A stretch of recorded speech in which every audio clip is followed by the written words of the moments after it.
What's going on, YouTube? Jared here. I'm actually going to do a little Duke preseason, or kind of just talk about their year this year, what I expect out of them, and not that my expectations mean anything, but um, anyway. So good news is Duke is ranked number one for their seventh time in team history. AP preseason number one.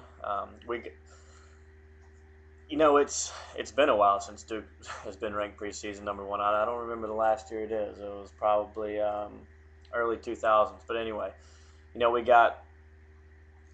We'll start off with the three we lost, or the big three we lost, which were Shire, Lance Thomas, and Zubek.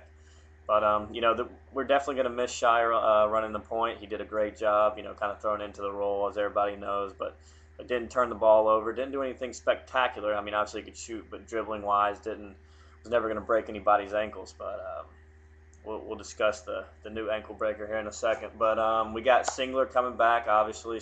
Nolan Smith coming back, who was really our MVP toward the end of the year, and I think in the tournament.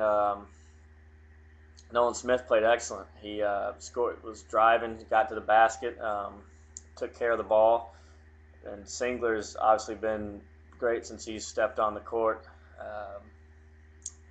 We got the Plumlee's coming back. We got Plumlee coming back, and Andre Dawkins. I talked in a few of my videos last year. I mentioned Andre Dawkins and how I think he's going to be a great player, and hopefully this year he can finally break through. I know, and he didn't get a lot of playing time last year. Most of the time he was coming off the bench for no more than 4 or 5 minutes at a time, and he'd sit back down. But let's talk about some of the freshmen. We got Kyrie Irving. God, I can't talk. Kyrie Irving coming in, who's, as everybody knows that follows Duke or college basketball, was, I think, the number 3 or 4 overall recruit. We know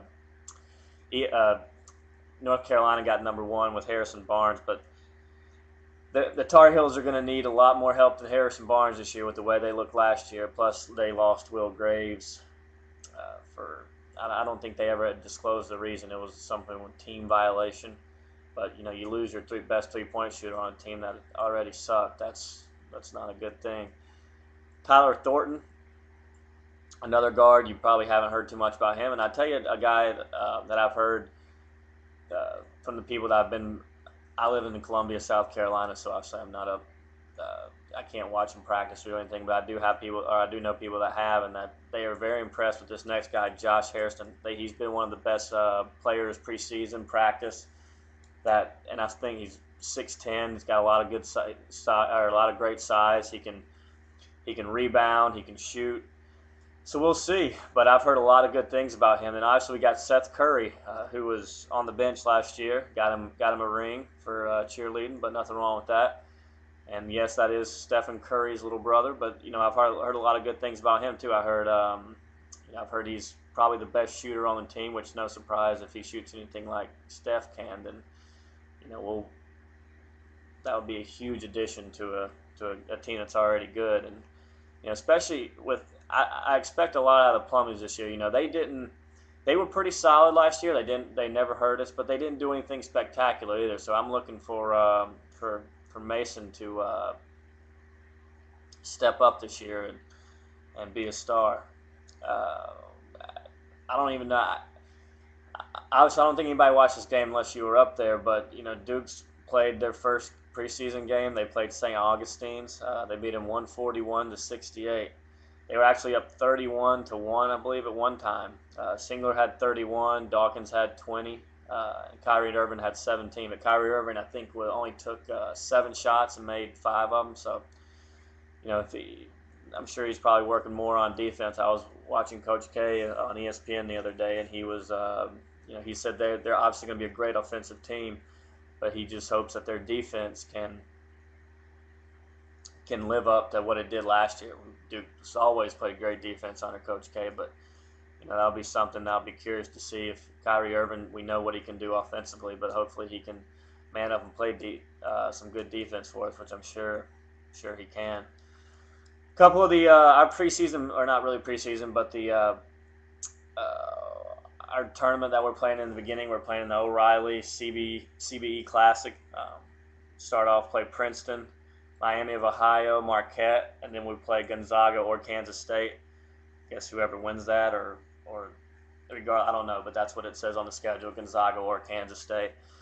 So Duke plays some big non-conference games this year, as they always do. Have one of the tougher schedules in college basketball, but we play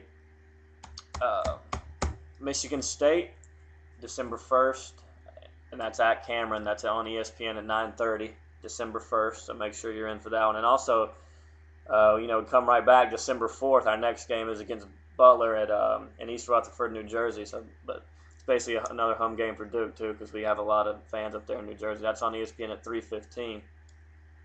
As for the Duke Carolina games, those are going to be February 9th in Cameron and March 5th at UNC. That February 9th game will be on ESPN or Raycom at 9 p.m. and the March 5th game in Carolina will be CBS at 8 o'clock. I hope you guys enjoyed this video. I plan to keep doing them. I know I'll probably only have 50 viewers video, but that's all right. As long as some people are enjoying it out there, I enjoy making them. And appreciate you guys watching. If you're new to the channel and you're a Duke fan, please subscribe to me. I'll come out with videos, not after every game, but probably once a week I'll do a video or try to. So once again, appreciate it, guys, and have a good week. Go Duke.